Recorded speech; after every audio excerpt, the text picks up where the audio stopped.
pensons qu'on a besoin dans les services de santé, les services hospitaliers en particulier, d'une banque de sang susceptible de faire l'objet d'une exploitation immédiate en cas de besoin.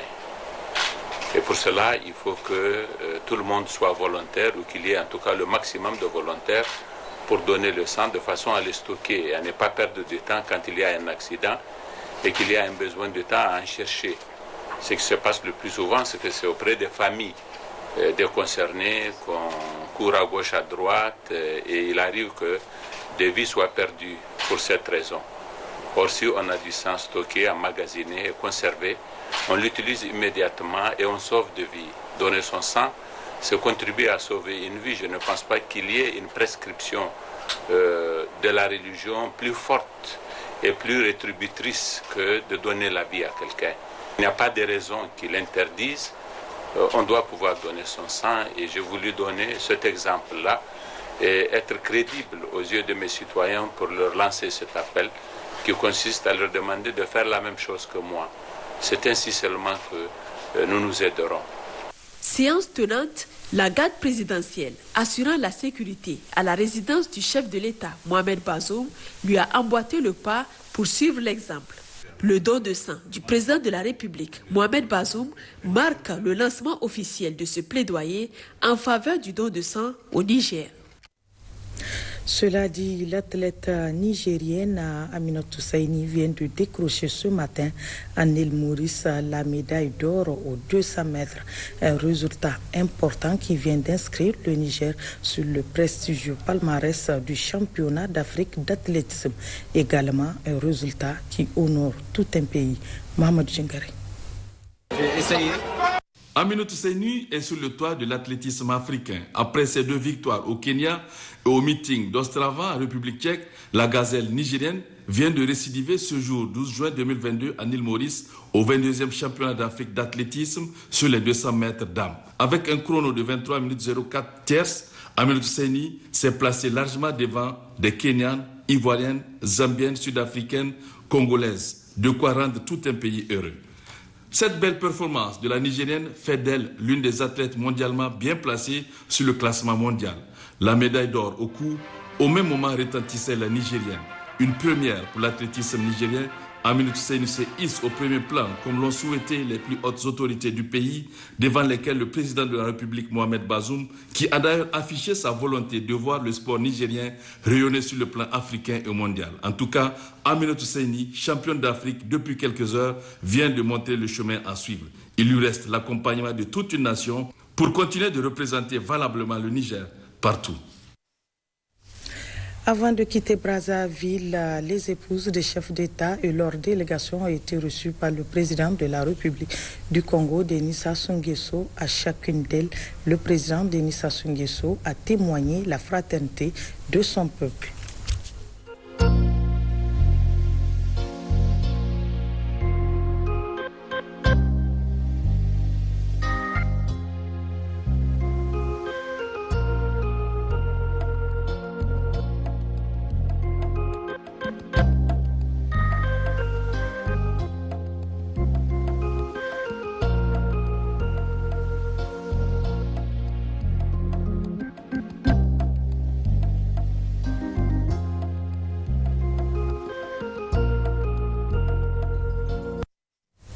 Et puis le vendredi 10 juin 2022, à la faveur de la seconde journée de la 26e assemblée de l'OPDAD, la première dame, Mme Bazoum Hadiza, a partagé son engagement et sa foi à œuvrer dans l'humanitaire pour le bien-être des populations démunies. Elle a aussi cité les activités que mène la Fondation Nour qu'elle préside dans divers secteurs d'activité que sont le social, la santé et l'éducation.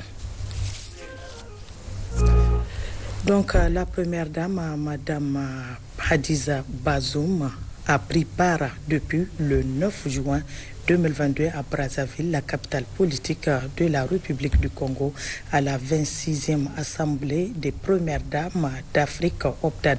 Cette 26e Assemblée s'est ouverte le jeudi 9 juin 2022 dans la salle présidentielle de conférence internationale de Kintele. Ce sont une dizaine de premières dames qui ont pris part à cette rencontre pour échanger de développement et de renouveler les instances de l'OPDAD.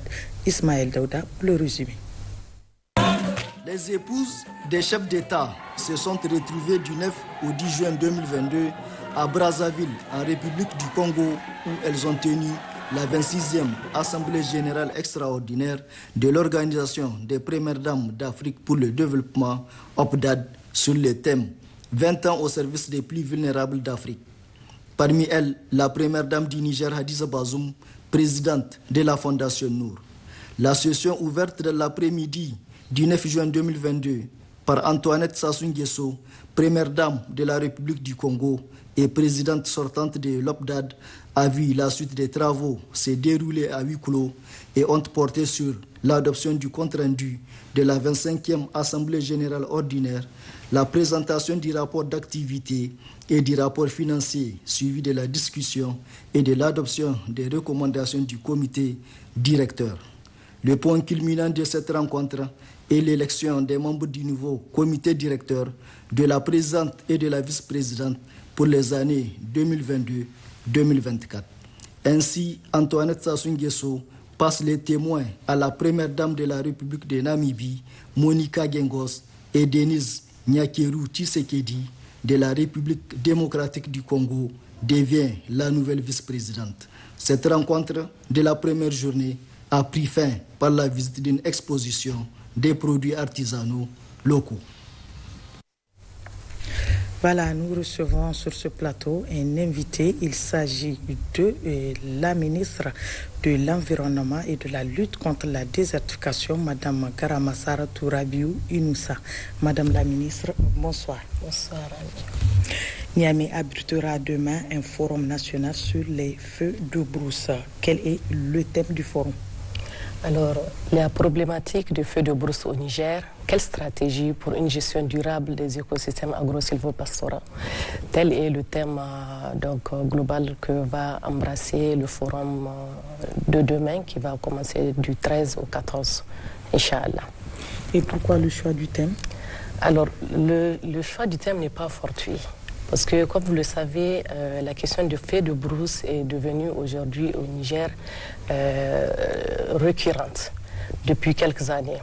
À titre d'exemple, l'année 2021 a enregistré 206 cas de feux de brousse qui ont consumé beaucoup de superficie et aussi beaucoup de biomasse herbacée sont parties dans le feu. Si on essaie en valeur monétaire, ça peut atteindre, c'est presque 4 milliards de nos francs de CFA qui sont partis comme ça. Donc on est tous interpellés et c'est pourquoi l'organisation de ce forum va nous permettre non seulement de trouver les meilleures options, de circonscrire ou bien les meilleures options en matière de prévention des risques potentiels de feux de brousse, mais cela aussi va nous permettre efficacement de trouver les moyens d'asseoir des systèmes performants, rapides, notamment au niveau des communes qui ont un fort potentiel en matière de biomasse herbacée, mais ça va surtout nous permettre d'asseoir de vastes programmes à l'échelle nationale nous permettant de mieux gérer la question. Et à la sortie de ce forum, quelles sont vos attentes? Alors, nous attendons au sortir de ce forum, comme je l'ai dit tout à l'heure, l'élaboration d'un vaste programme structurel à l'échelle nationale qui va nous permettre d'élaborer une stratégie nationale et un plan d'action pour lutter efficacement et durablement contre les feux de brousse. Aussi, nous attendons une meilleure coordination de toutes les interventions et de toutes les opérations en matière de lutte préventive ou lutte active. Parce que, comme vous le savez, beaucoup d'efforts sont en train d'être faits, mais puisque les efforts, les ressources et les moyens ne sont pas mutualisés, ce n'est pas efficace. Et enfin, nous attendons donc de ce forum des orientations générales, en tout cas nous permettant d'asseoir notre stratégie nationale et notre plan d'action sur la lutte contre les feux de brousse. Madame la ministre, votre mot de fin? Alors, pour finir, je dirais que les feux de brousse doivent être considérés au même titre que certaines catastrophes comme les inondations, comme la sécheresse. Certes, les feux de brousse sont d'origine anthropique, donc occasionnés par l'homme, mais les conséquences sont désastreuses au point où des fois il faut les considérer comme telles, comme des catastrophes aussi naturelles. C'est pourquoi j'invite en tout cas tous les acteurs, toutes les parties prenantes à ce forum de s'investir pour donner des recommandations, pour faire des propositions concrètes, des propositions savantes, des propositions innovantes nous permettant de juguler le fléau non seulement, mais aussi et surtout de protéger et de préserver nos écosystèmes agro-sylvo-pastoraux. Madame la ministre, merci d'être avec nous. Donc, je rappelle que vous êtes la ministre de l'Environnement et la lutte contre la désertification, Madame Garama Saratou Rabiou Inoussa. La suite de cette édition, en visite dans la région de Maradi, le haut représentant du président de la République a effectué plusieurs visites terrain sur les réalisations faites par la Fondation Issoufou Mahamadou et le site des relocalisations des sinistrés des inondations de 2021. Compte rendu, Massoud Hashimou, Abdel Fattah Moussa. Cette visite du haut représentant du président de la République, également vice-président de la Fondation Issoufou Mahamadou Fumokegadou, a pour objet de constater de visu l'état d'avancement des travaux du complexe de la dite Fondation au profit des personnes nécessiteuses. Ces actions notoires témoignent de l'effectivité et de l'engagement de la Fondation Issoufou Mahamadou dans la promotion du capital humain et du développement durable. Accompagné par le président du conseil de ville de Maradi, Motla Pakachatou, et les maires de différents arrondissements communaux, Fumokegadou se réjouit de l'état d'avancement des travaux qui est à un taux d'exécution de 25% pour un délai de 6 mois. En effet, la première phase de ce chantier s'étend sur une superficie de 2 hectares sur les 10 offerts par la ville de Maradi. Après, Fumokegadou et la délégation qui l'accompagne sont allés visiter le site de relocation de 746 ménages victimes des inondations de l'année dernière. Nous sommes rendus sur ce site où l'ONG AASH, en collaboration avec la Fondation Issoufou Mahamadou, bénéficier d'un financement pour la construction de logements sociaux. Ceci rentre dans le cadre du volet capital humain en vue de venir en aide à des personnes nécessiteuses qui n'ont pas de logement décent. Ici, nous avons un complexe pour le moment qui commence dans la première phase avec 20 logements sociaux, et un complexe de 9 classes, une mosquée, une infirmerie, un atelier de couture, un forage. C'est dire que le complexe sera autosuffisant. Retenons que le président du conseil de ville de Maradi, Murtala Pakachatou, a exprimé sa gratitude pour le choix porté sur la ville de Maradi pour accueillir les actions de la Fondation Issoufou Mahamadou. Ce complexe et les multiples avantages qu'il regorge bénéficiera sans nul doute à tous ces sinistrés qui lui sont voisins, a-t-il renchéri. Toujours à Maradi, une forte délégation gouvernementale conduite par le ministre d'État, ministre de l'Énergie et des Énergies renouvelables était ce matin à Meilly pour présenter les condoléances du président de la République et celles du gouvernement à la famille du défunt chef de canton de Meilly, l'honorable Garsabo, et à la population du dit canton. Compte rendu Gunga Jibrima, Nassour Nakakali.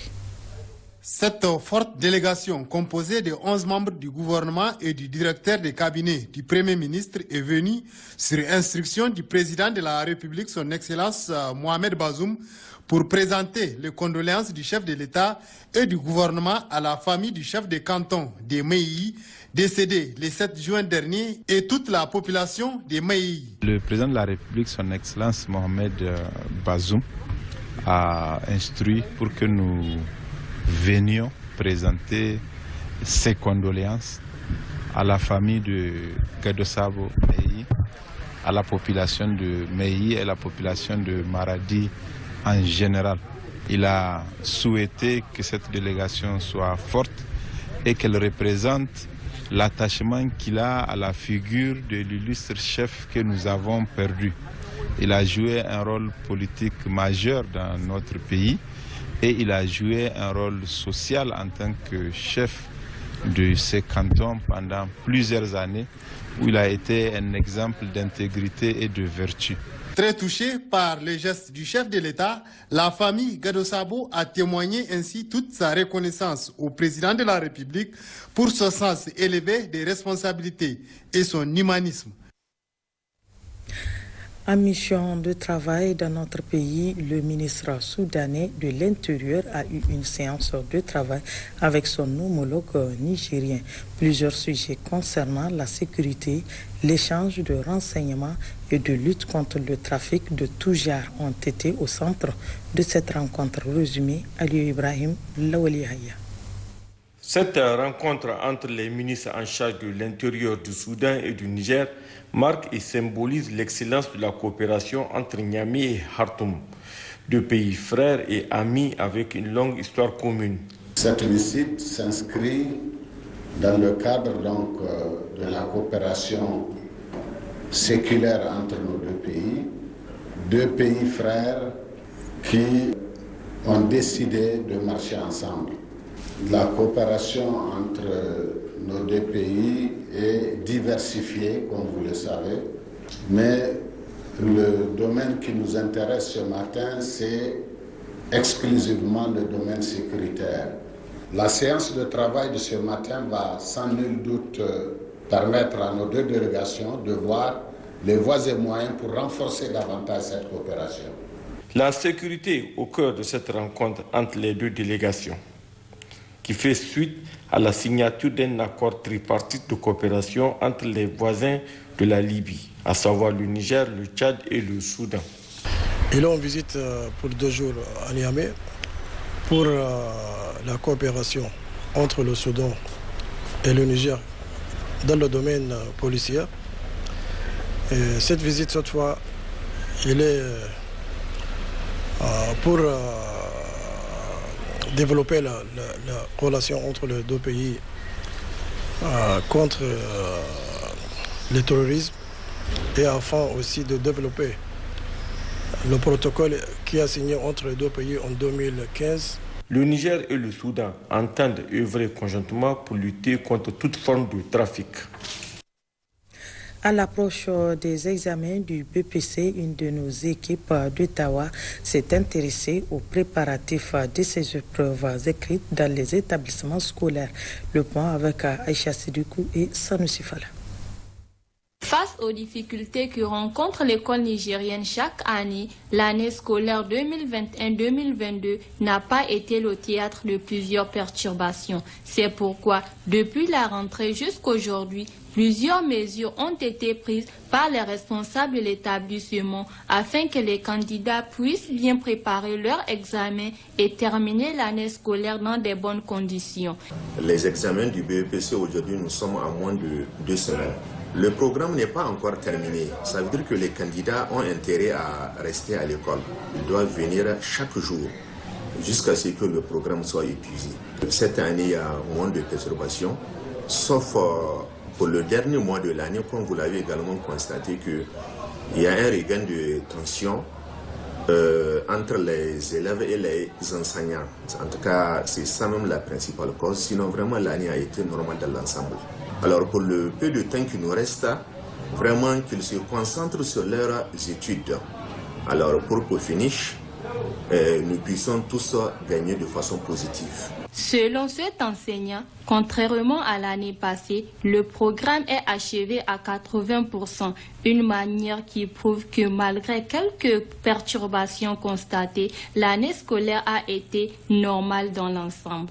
Tout comme ses camarades, Nefissa, en classe de 3e, nous a confié qu'en dehors de l'appui de son établissement, elles s'activent de leur côté pour bien affronter les épreuves. Pour préparer nos examens, on fait des exercices, on apprend nos leçons, jour et nuit, sans relâche. On s'exerce presque tout le temps, la moitié de la journée même. Étudier, c'est bien, mais s'exercer, c'est encore mieux. Une manière permettant aux candidats d'être aptes avant les examens. Voilà, sur ce s'achève ce journal. Merci d'avoir été des nôtres. Bonsoir.